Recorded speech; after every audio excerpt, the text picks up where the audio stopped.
Welcome back, friends and scoundrels, to Horror in the Hills. I'm Bran. And I'm Lynn. And this is Movies versus Book. And today we are doing Rosemary's Baby. But first, if you're on the YouTubes, like, comment, share. Get some other people interested if you're liking it. Let us know what you're liking, what obviously we could work better. And pretty much the same thing. If you're listening to the podcast version, give us a rate and review. And let us know what's going on there. Should probably try to figure out how to look at this, see if people are doing that. Anyways, so today we are doing Rosemary's Baby. And Lynn read the book. I did. Because that's what she do. That's what I do. I watched the 1968 movie because it's movie versus book, not TV series versus book. And the purpose of this is to see if we can answer certain questions and have a conversation about it. This isn't a comparison of the book and the movie and seeing which one was better, the translation or whatever. It's to just ask a question and see if we can answer it and understand each other. That was a very roundabout way of saying that. A couple of times. Anyways, where we always start, go ahead and read your book summary. Rosemary Woodhouse and her struggling actor husband Guy move into the Bramford, an old New York City apartment building with an ominous reputation and mostly elderly residents. Neighbors Roman and Minnie Castevet soon come nosing around to welcome the Woodhouses to the building, and despite Rosemary's reservations about their eccentricity and the weird noises that she keeps hearing, her husband takes a shine to them.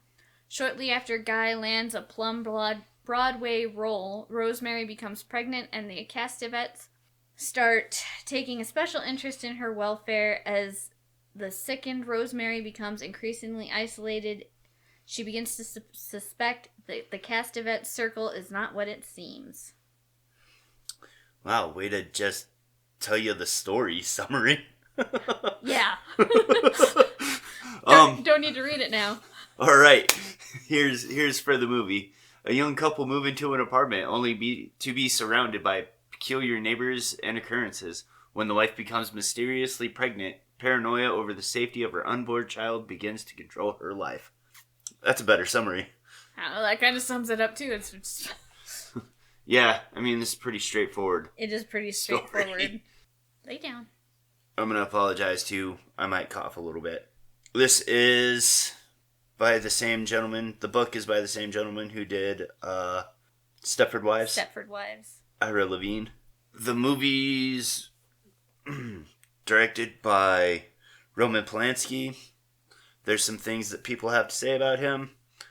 I'm not going to say anything because it's not what we're doing. So anyways, how did it make you feel? From a horror standpoint. I mean, this is not really a horror. This is a suspense. Yeah. And I think it could have been done better. Like, there were things that were suspenseful, and I admit I did kind of accidentally ruin it for myself. Because there's the tannis root, and I know lots of herbs and flowers and stuff, and there's symbolism in books, but I hadn't heard of that one, so I looked it up, and the first thing I read was... Not just in books, but their uses in real life and... Yes. Such. But I'd not heard of that one, so I looked it up, because I like to know in advance, so I can look for the symbolism of things that I'm reading, and its meaning in the story, and the first thing I read was it's, Fictional? No. But... I can't think of the word. What Marcado's name is. Oh, the anagram. Yes. So I I accidentally spoiled that for myself, that Roman was Marcado. Whoopsies. So I did spoil that for myself, but I'm kind of okay with that, because it allowed me to notice all these places where there could have been these hints at it, rather than it's just a suddenly, here's this thing, but there's no real hint toward it. Yeah. The movie definitely does a little bit better with it, I think. Does she mention anything about the paintings? After their first dinner? Yes. She mentions that there were clean spots where there were paintings that were taken down. And paintings that were up were didn't fit. Or... Yes, and paintings that were up didn't fit, and her kind of memory of being carried through the linen closet, but that's about it. Because later when she's talking to Hutch, he notices the black candles, and then she explains it, but it's so far to the end, and it's just moments before she exposits the entire thing to you. But and with the writing style, how it's like a list of her day, it could have been easily just shoved in there as a little thing, so you have these hints to unravel. I don't like not really having these hints to unravel, and especially with the writing style, because it'll be like, she went to the store and she looked at curtains and she rearranged furniture and she rearranged furniture again. It would have been so easy to go, and they got black candles from Roman during a power outage. Just put it in there in her long list of stuff she did that day. Yeah. Well, thankfully enough for you, I don't think there's any more Ira Levin. I don't think so either. At all for us to do. That kind of plays into my general impressions that this is a movie I would like to see redone. Not that Roman Polansky didn't do a great job for 1968, but it is very much a 1968 movie. And I know there's the miniseries that modernizes it, but I don't want it modernized. I just want it told with a better understanding of cinematography and how to tell those stories. Because even in the 60s, we were still in this flux of really trying to figure out how it works. Because like there is some stuff that's great, and even from that era, that there are few minds, I think, who really kind of were figuring it out. Still wasn't as good as it is now, and we're far from perfect with it. But just an updated telling of it set in the same time period. Yeah. Because I think it's important to leave it there.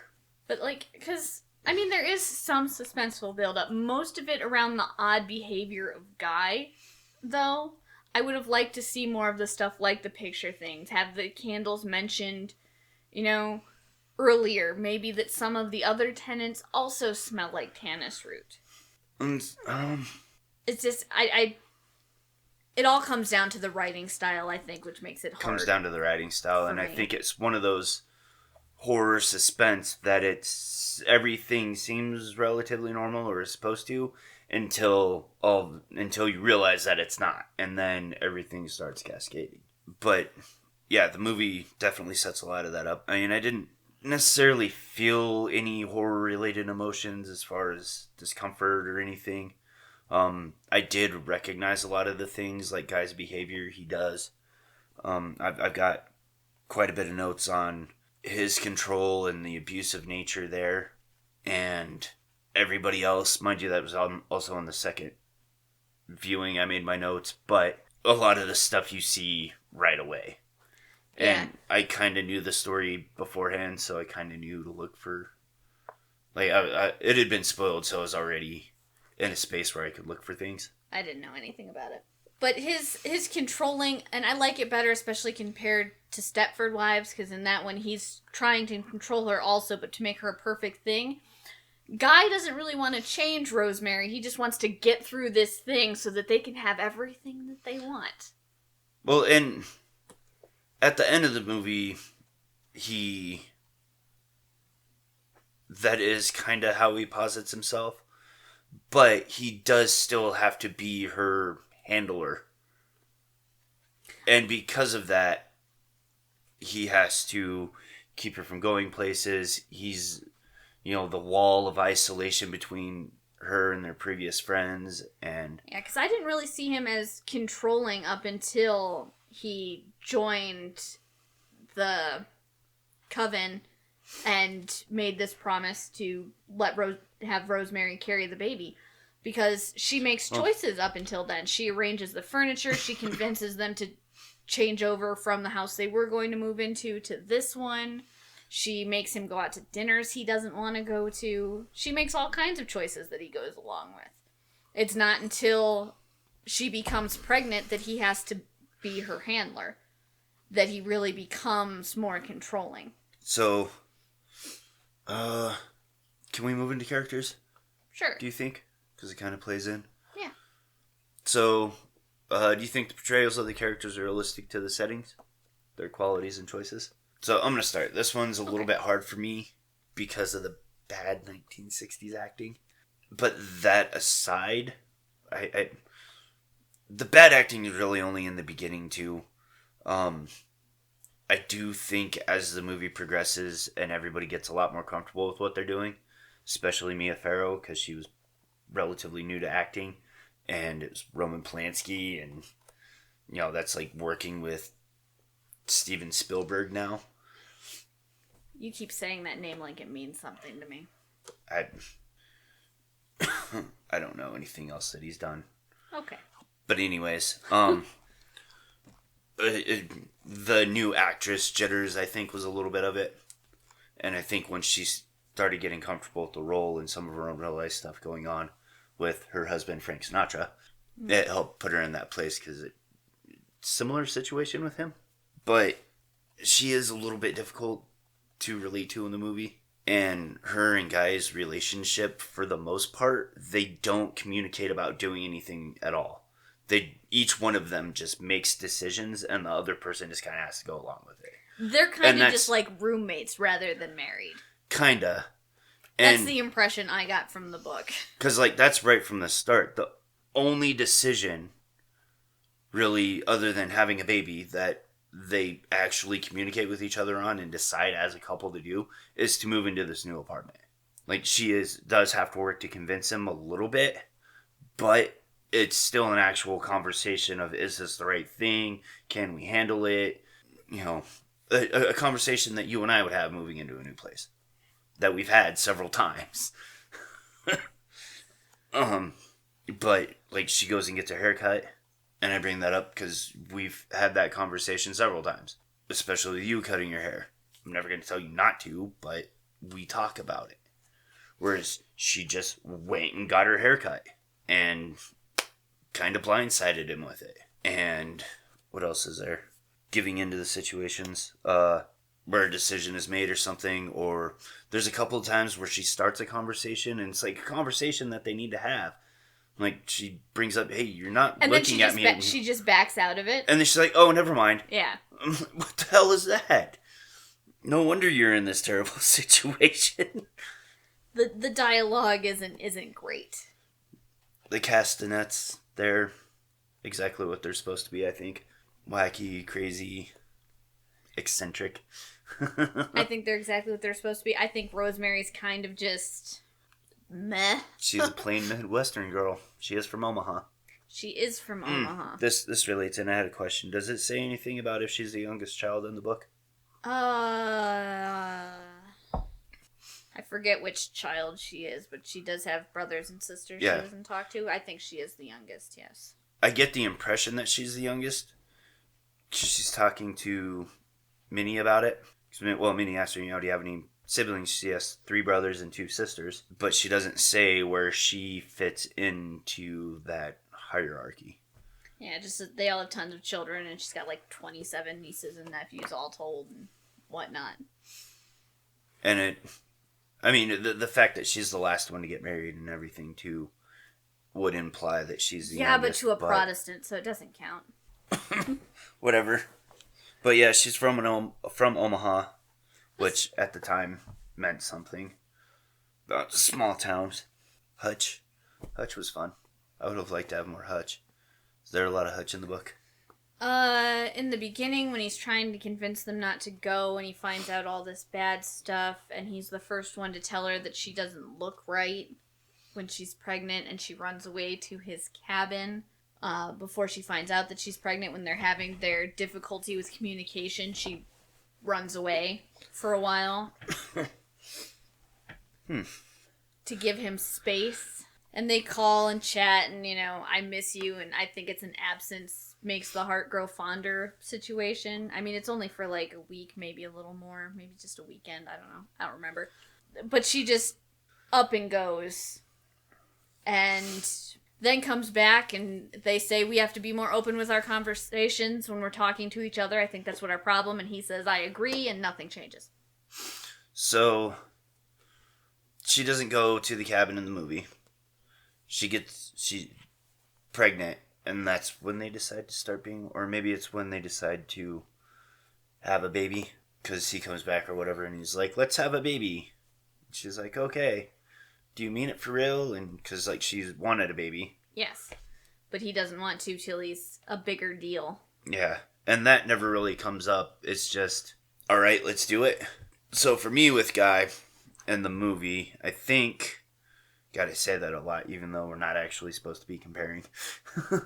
But for in the movie, I think that first dinner with the Castavets, when he's sitting alone with Roman, is when Roman is shoving his hand in his armpit.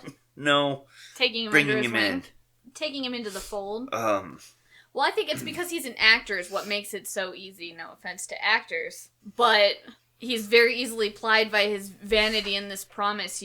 We can get you what you want if you give us what we want, and that's exactly what happens. He joins the coven. They blind the man who has this role he wants so he can get it. Mm-hmm. And it's fair enough. And then, of course, the promise that things will just keep getting better. Yeah. And then, of course, I do like his moment of regret when he helps them kill Hutch. Because he goes all sick and gray and can't talk about it. And Rosemary comments that he was much more upset than she thought he would be. Yeah. Which, that doesn't happen either. Killing Hutch or... The killing of Hutch happens, but you don't really get any reaction out of the guy from it, really. Because, this guy seems like he's just bought into it. Until she shows up at the end, and then he's just trying to cover his ass. Yeah, he's definitely bought into it. It's only that moment when Hutch dies, and it's just for a moment, and then he's over it. Even at the end, he's still getting his pats on the back and his picture taken with the Satanists. Yeah. I don't know, because that had a lot on his control. And some of this isn't necessarily control, but it's, the isolation starts after the first dinner. Because he comes back and he's like, oh yeah, I'm going to go over there with them again tomorrow night. Do you want to come too? And no, we're supposed to see our friends. Not just her, like his friends too. Yeah. And he's like, oh, we can see them anytime. Let's go over and see them. Well, I think I'm going to stay here.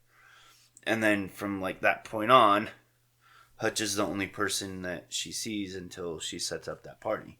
And then after the party, he's refusing to let her see another doctor, even just to get a second opinion. And yes, and that conversation drops away because she's feeling intense pain throughout the pregnancy, but during this argument, it just suddenly stops, and that's enough to derail the second doctor. Is weird.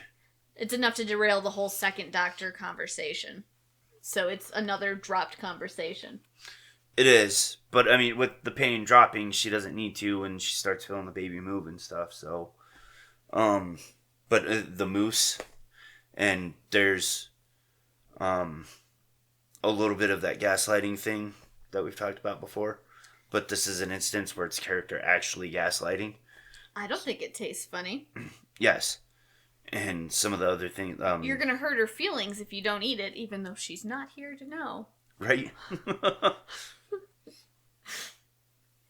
And the morning after the situation, the rape, when he's trying to convince her that maybe you were just dreaming, but it was really me, and...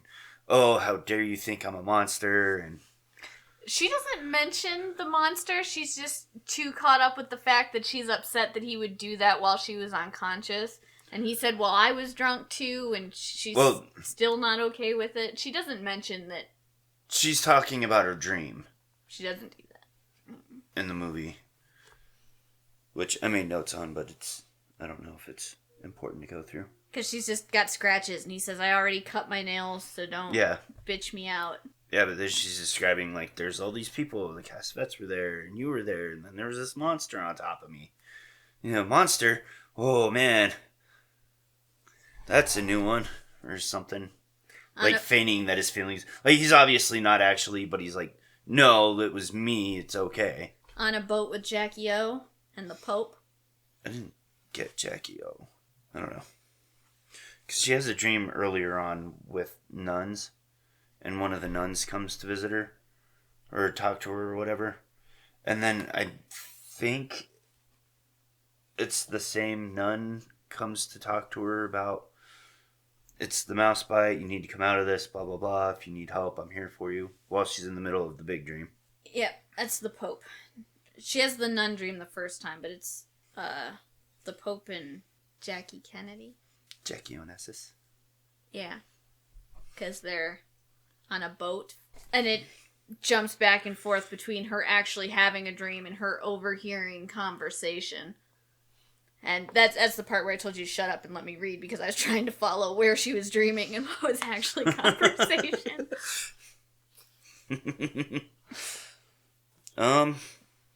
Anybody, any other characters? Dr. Hill? You need to say a lot about him. I have nothing to say about him. He's only in just that one point in the beginning and in the end. And his decision in the end, it kind of makes sense that he would call in Dr. Saperstein, because he's a well-known doctor and she's clearly upset. So this was a little confusing for me from listening to other people, because they talk about her going back to her original doctor and him betraying her. But it's not an actual betrayal, it's doctor being concerned for his patient and calling her actual doctor. Yes. And like, hey, and she's pregnant and... She's saying things that are literally insane to the normal person. Yeah. Like, I would be concerned. Not gonna lie, like, you just showed up, like, my doctor's trying to kill my baby, and my husband gave my baby over to these people, and all the people in my apartment building are trying to kill my baby. Like, yeah, I could... So, I just wanted the clarification, is he actually in on it, or... Because if he was actually in on it, I couldn't imagine them... I don't think he's actually... switching her to Saperstein. No, he's not actually in on it. He's just... It's a professional courtesy. He's doing what he thinks is best for the patient. Because she's there in she's hysteria. So far along, he knows her case. Maybe she's got a history of mental problems he didn't know about, because he only saw her once. And maybe he didn't get a full history at the time, because it was just for a pregnancy test that he even saw her. Yeah, but maybe the pregnancy's got a problem and she's running a fever and... Yes, he did what he thought was best for the patient. I don't think he was in on it. All right. I suppose we've gone in well enough. This is the setting a characteristic.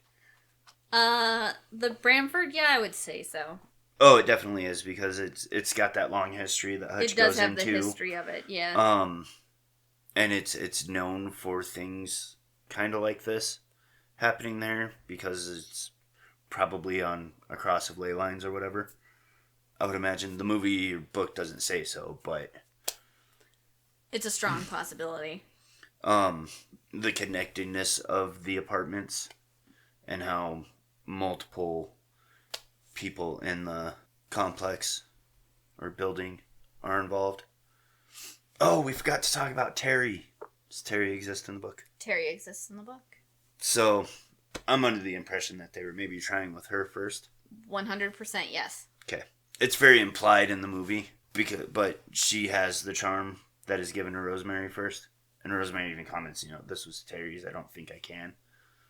Yes. But you already have, dear. Rosemary also overhears them saying, this is in one of her dreams. She overhears them through the wall talking. This is her nun dream, is this one. Her nun and her uncle.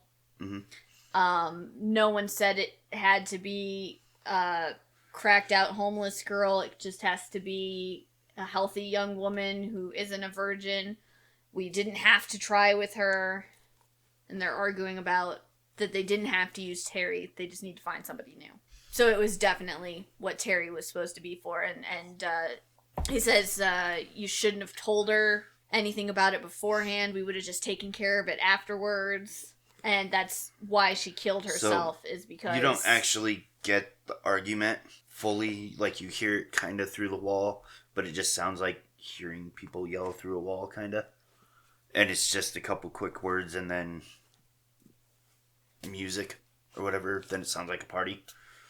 So my impression of the movie is that Terry was supposed to be, but the devil didn't actually want her, so they cast a spell to cause her to kill herself. No, I think she chose to kill herself after Roman told her what they were going to do with her. And that could be, the movie doesn't get as in depth, so it could be either way. It could be either way. I didn't even consider that, Rosemary walked in and the devil went, ooh, I like that better. Get me a room in that room. Well, it's kind of like Stepford Wives, where how did they initially get the information to move there? To even go look? There's a wait list and their name came up. Nope. It just picks up with them walking into the building with the manager and him walking them through the apartment. Nope. There's a wait list and their name came up because the woman who lived in their apartment died the same way Hutch ends up dying. Because she was friends with Minnie and assuming they had a falling out of some kind and they killed her. It doesn't really get into it too much, just that they were close and then she died. And that's why they have the connecting cupboard, because the woman who lived in the apartment used to grow the herbs and now Minnie has to do it.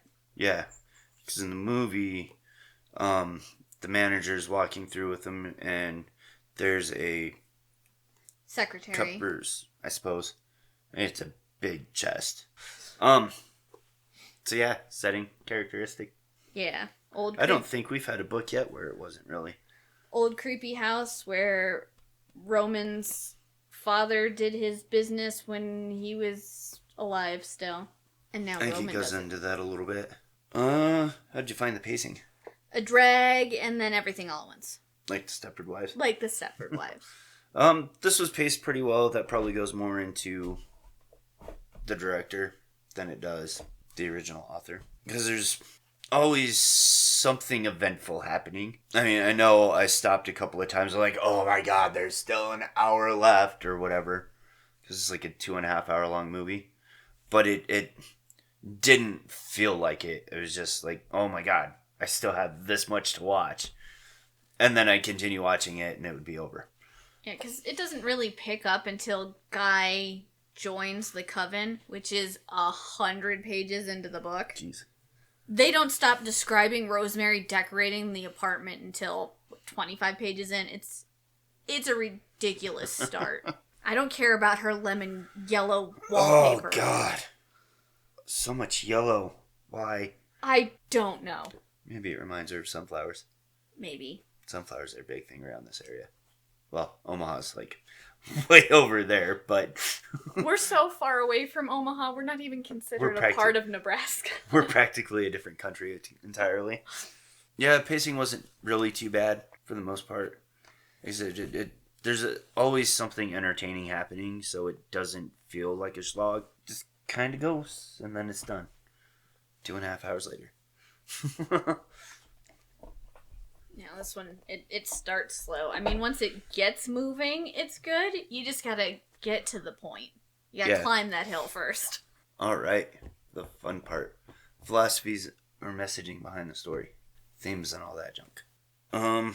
First one that I still forgot to write down is that maybe concern over loving your child.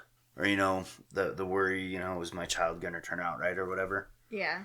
That's really specifically at the end, but it is there.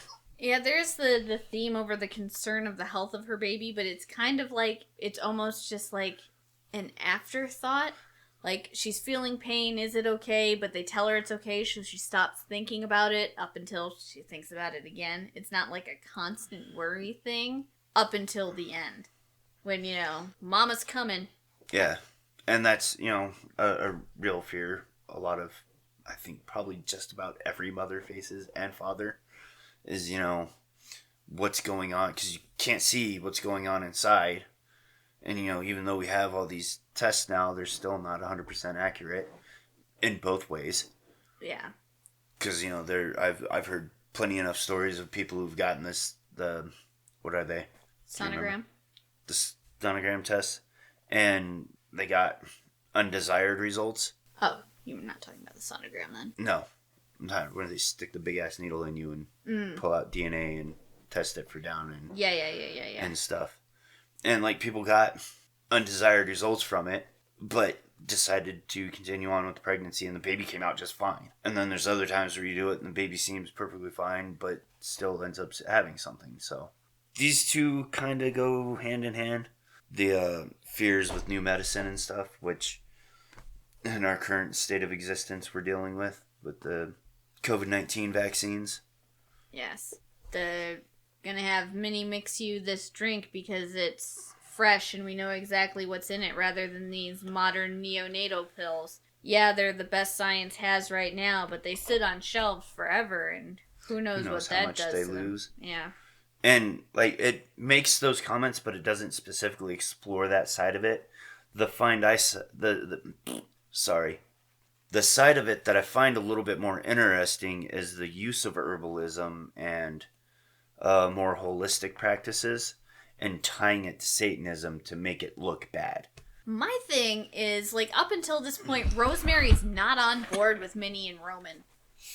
Like, she understands why Guy is clinging to them as, like, substitute parents. But she isn't enthralled with them. But why she would take this drink from Minnie.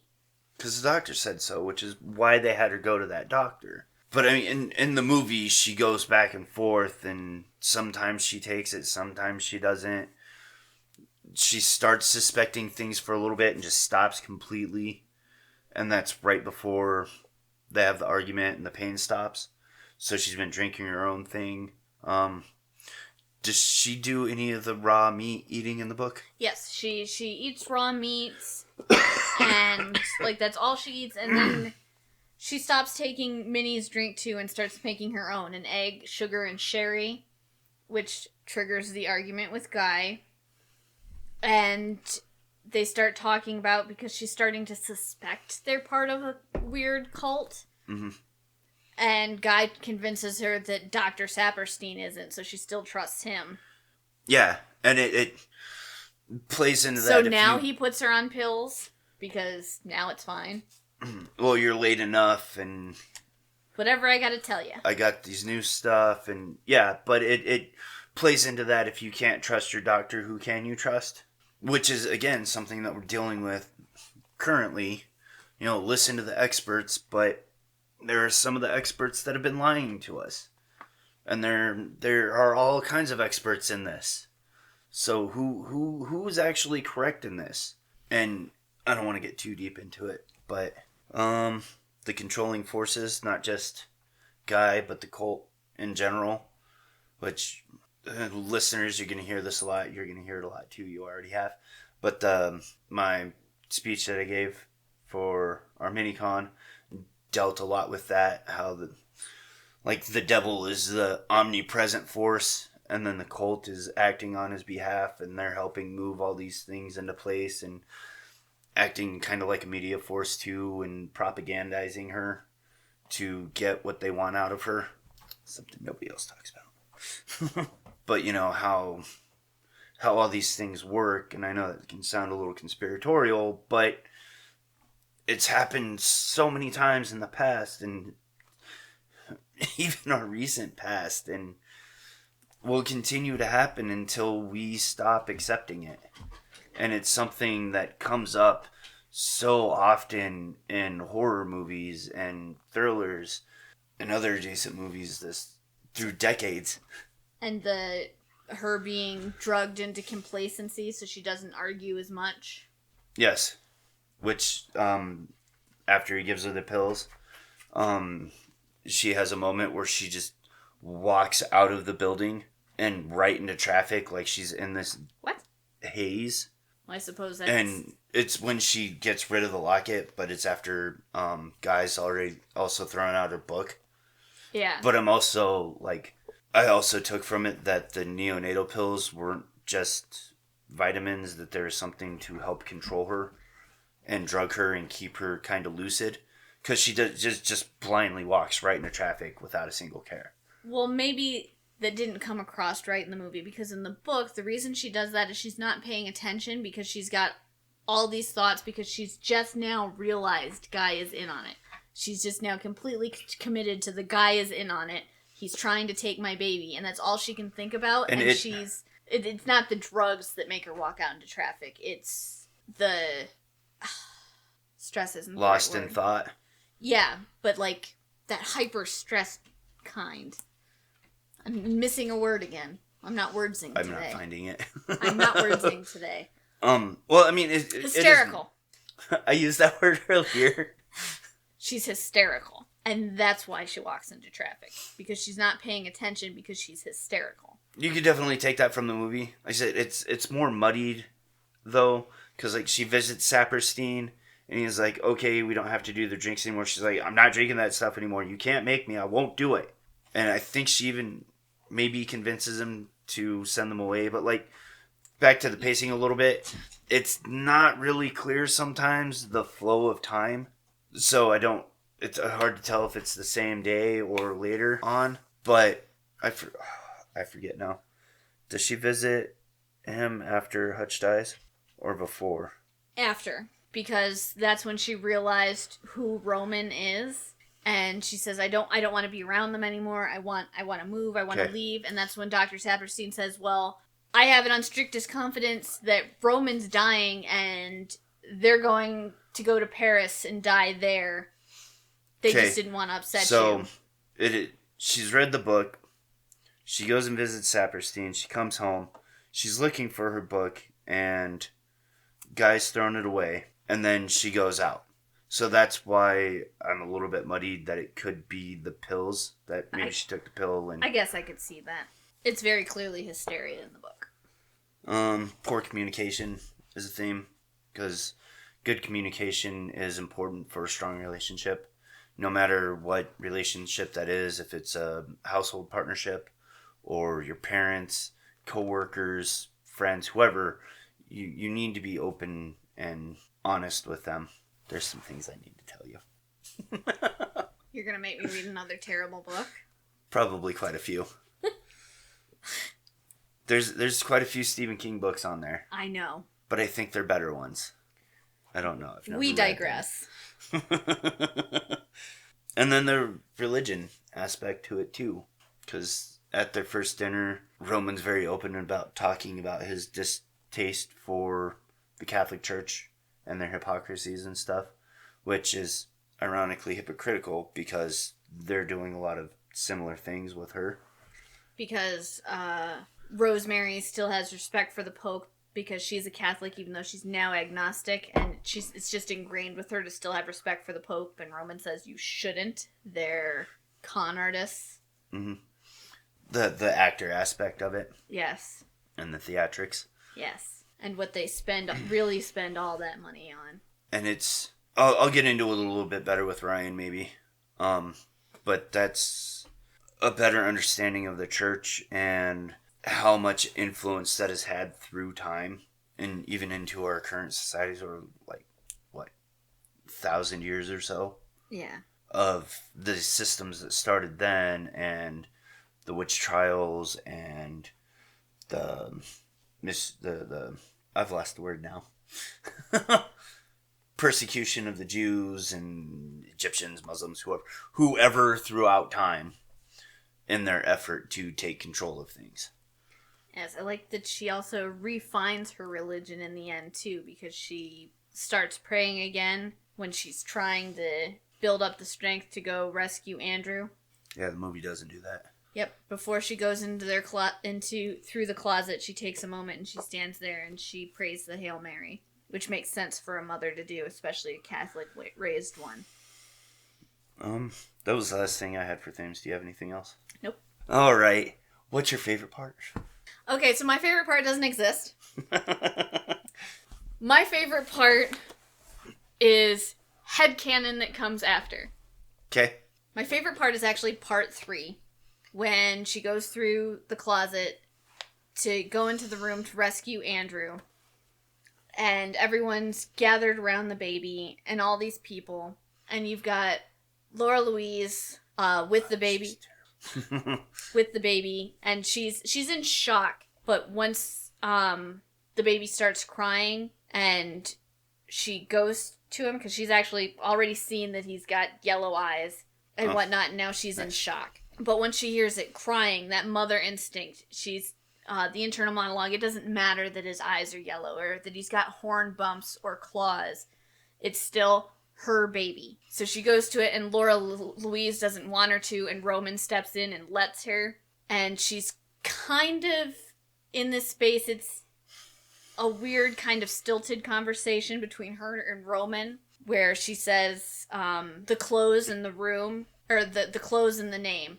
He's not Adrian, he's Andrew. And he won't wear all black. On these things, I'm firm.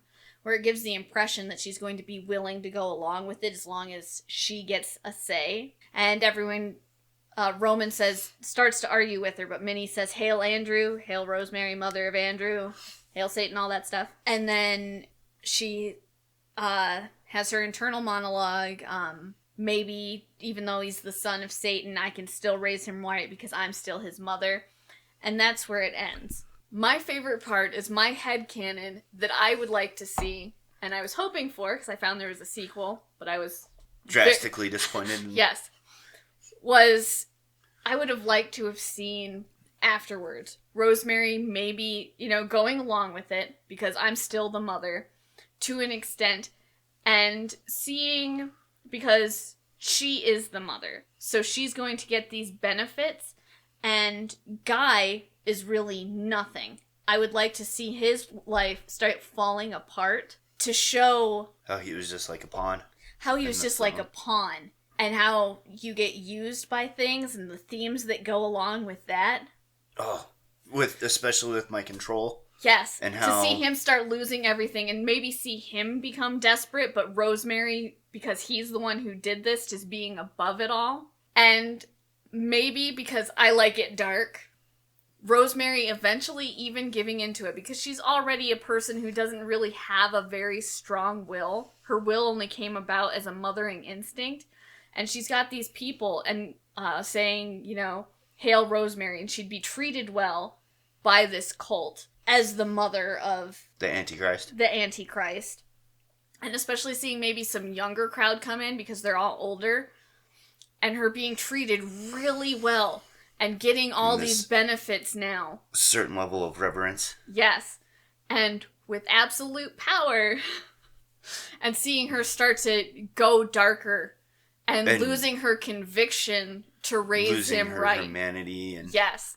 I would have loved to see that. The fall of Guy and this conversion of Rosemary. And then... you don't have to even to go into their taking over the world. Just the subtleties, the internalness of that. I would have liked to see that. That is my favorite part, and it doesn't exist. You would actually probably like the miniseries then. Yeah? That's kind of how it alludes to it ending. Really? Is she's walking with him in a stroller. With a stroller. A real nice stroller. She's got kickest of kicks stilettos and real nice fancy clothes and everything. Because that's what I would like to see, but I want to see the fall of Guy, to see him get his comeuppance. Because that's what happens when you sell your soul to Satan. Well, and to touch on the control a little bit. Things. So, like Stalin and Hitler had these groups of people that they would use like that. The brown shirts, and I forget what... it was Lenin. Would use to start these rebellions or, do these things for them. And then those were oftentimes the first people by these dictators to die because... they know what they're capable of. And they no longer serve their purpose. I would have liked to see that. I suppose in the themes we didn't talk about the metaphor, though. About the quote-unquote patriarchy. And how this is kind of a metaphor for the patriarchy. I've grown a better understanding of it and its connection to the church. And that it's not actually men. It's people in power. And how they do these things to control people. And nobody's actually having that conversation. Well, that's what power. That's what power is. Is just controlling people. People like to have that control. People do. And that's why I think Rosemary would give into it, because she would have that control. which are some themes that I'm going to get into eventually. Other movies, this dynamic of power. I don't know if I really have a favorite part, other than it forcing me to think a little bit. And not just that, I'm going to use this as a moment. Communication, important. Relationship with the listeners. Sometimes I do need a little bit of help finding things and searching and getting some of these themes. So I'll listen to other podcasts. That's part of the reason why I do listen to other podcasts. But additionally, I want to know what other people are talking about. So that way, well, I'm not going to talk about the same things anyways, because I have a very different worldview than most of the people that I listen to. And most of the more popular podcasts out there that also talk about these things. But so that way I can try to find other things to talk about. And different ways to do it. Like a few of the things that we talked about. Nobody has talked about that. The fears of being a mother and stuff like that. Most of the podcasters that I've listened to that talk about it aren't mothers and don't have any intention of being mothers where they're women, where they are women. So rather than addressing that, they just kind of let it go. This is what actually makes me hate Rosemary. As a mother, I think that no one, you, random neighbors, could not stop me from seeing another doctor. I would immediately want another opinion if I was in that much pain. I would immediately go to the hospital because I know something is wrong. And Rosemary knew something was wrong. But she still continued to let other people dictate her actions. Her and Guy have a penchant for not communicating, just doing something and forcing the other person to go along with it. But it is a thoughtful movie, a little bit. It's one that, if I were to watch it again, I would be paying more attention for things happening in the background and trying to pick up on some of those other subtle clues. You know, those ones that you have to watch and watch and watch and watch and watch to pick up on. Which brings us to, would you reread or rewatch this? Would I consume other media for this? Would you reconsume? Reconsume.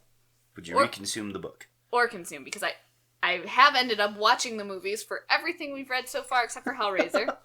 Because gross. I have no interest in watching this movie. Would you reread the book, though? Maybe. I mean, we own it. I might try reading it. Because we own it is what makes it a maybe. If this was one I had borrowed from the library, it would be a no. I'm not going to go through the trouble of checking it out. But since we own it, maybe I'd read it again. One of the ones we got in that really good deal where we got like 30 books for $4. No, I got it for $1 at the library. Oh, did you? Yeah. Okay. Still a great deal. During my $40 library book binge. Over like a 2-month period. But anyway. Maybe. If the movie wasn't so old, because I hate to be this guy, but I don't like old movies. They can be a chore sometimes. Like I said, I admitted that right up front. It was hard for me. I'm probably not necessarily going to rewatch it. I don't have any intention to not rewatch it, but I don't have any desire to rewatch it. I'd consider the TV show, maybe. I am curious to see it, just because I'm a completionist a little bit. God, that's my problem, too. Right?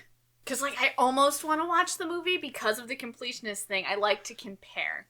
Because I just read and watched a book and movie so that I can compare them. Because if I know it's in two forms of media, I have to compare it. I like to compare it. But yeah. I don't know. I mean, it's not like Hellraiser where it was a definite hell no. Because there's just too much gross stuff. But it's not like the other ones where it's all like, all right, now we've talked about it, let's watch it. Like even it. Yeah. And I was a little surprised that you wanted to watch it because of how terrible the book was written. To be fair, I will watch anything with James McAvoy in it, and you made me watch the first one first. Well, yeah, you have to. No, I could have just watched James McAvoy. Although, I will say, little tangent here, we can keep exploring this. You doing this with it helped me appreciate the movie a lot more, the second movie a lot more, knowing how they tried to tie things from the book into it and do it in an interesting and new way versus the first one, which now to me doesn't mean anything.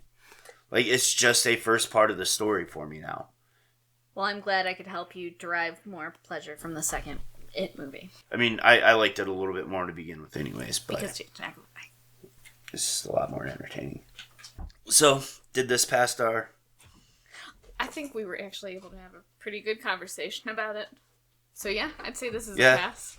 This is definitely... You can read the book or watch the movie and still carry on the same discussion. For the most part. There's a couple minor differences, but nothing so drastic that... I think it's just things that were easier to detail in the book. Maybe. Or just not necessary, like the cabin part. Yeah. So if you're trying to have a conversation with somebody and their favorite part is the cabin, you're sorry. But other than that, I think most of it fits. Oh, I forgot to talk about the ending in the movie, because the movie is a lot more, not necessarily more ambiguous, but she doesn't give this definitive commitment. Laura Louise, right? Yeah, I think so, yeah. Is rocking the baby and he's crying, and she walks over to take over, essentially, like her motherly instinct kicking in. And I had to write it down because I knew I would forget. But she's Roman makes the other lady leave, and Rosemary says, "Are you trying to get me to be his mother?" He says, "Aren't you his mother?" Quote from the book. And then she just keeps rocking, and a smile takes over her face. And that's no Andrew, no nothing, like, that's it. I liked the book better that it wasn't ambiguous. That, because they've been calling him Adrian. Yeah. And that she says, I'm going to be firm on two things, the name and the clothes. But especially when you consider this metaphor of the patriarchy and how women's role was only to have babies, and they didn't really have even a say in that, and blah, blah, blah. And that she is choosing to be the mother, and she is choosing. And that gets lost in that metaphor. And that they went along with it. And in the end, they said, "Hail, Andrew." And it showed the control that Rosemary had. Also, in the book, does she call the baby it after it's born? No, she never calls the baby it. It drives me nuts in the movie, and you would hate it. You would probably get up and punch TV. She never calls the baby it. Before it's born, she calls it Andrew or Susan. Andrew or Melinda, because she just keeps changing the girl name. I think, given the time period, it was a deliberate choice for even after Andrew was born, for her to call him it. Where's the baby? I want to see it. Give it to me. Where's my baby? I want it. I think she says, "Is the baby okay?" And then they tell her that he died, but she always says, "Andrew, Andrew, I'm coming." Nope. It. And it pisses me off because it dehumanizes the child, and that's why I think it was a deliberate thing. Nope, it's always Andrew. Okay. Well, that was Rosemary's Baby. This was a fun conversation. Got to actually get into a few things. If you've gotten this far, thank you for listening. Do all the things I said at the top of the show. And until next time, toodles.